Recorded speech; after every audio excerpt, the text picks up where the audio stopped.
I had 1 or 2 GPS devices before I had a GPS baked into the car, and now that I have the GPS baked into the car, I can't really go back to using a smartphone or a dedicated GPS device. It just seems like a complete waste of money.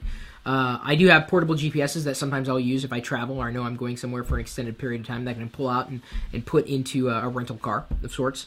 But, you know, I would say this GPS that I have in my hand, and granted, it's not a perfect GPS, it's not amazing, it's not the best on the market, but the iPhone, in conjunction with the series of apps, makes a good GPS. I would say gets you 90% where you need to go. And not to say that the map isn't updated, it's just that there's no true GPS chip in the iPhone now. It's assisted. If you're offline, good luck using a GPS. You know, because you usually need to download a map if you haven't already downloaded it. But if you're looking for some decent GPS or navigation apps, we've done a roundup for you, linked in this video's description in case you want to click and install anything.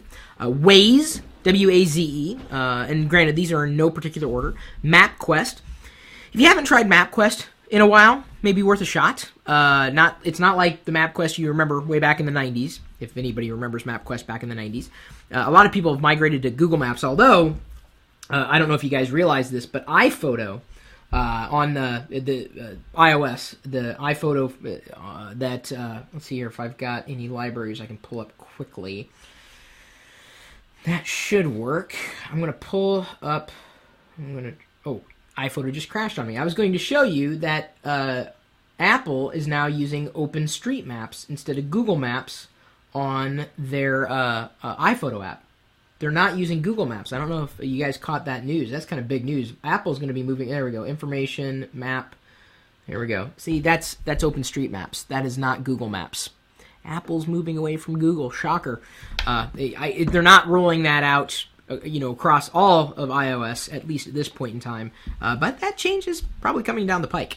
Navigation by Telenav, another suggestion. GPS by Telenav. Geocaching, a fun geo app. Geocaching, we've talked about it before. It's been a while. More of a, I would say, less of a productivity tool, more of a fun or a leisure tool. Motion X GPS Drive. Trapster, for those of you who want to make sure you're not going to get caught in a speed trap, that can help warn you. You can use Trapster for that. Beat the Traffic, Where, Hopstop, and others. So it's not just about navigating sometimes from point A to point B. Sometimes you could use these apps to discover things around you. You've got this phone on you anyway. Use it to its fullest potential, not just for checking email and browsing the web. Explore your world. If you have any other suggestions, feel free to make them either in the comments on this video or in the article itself, and then, of course, share it.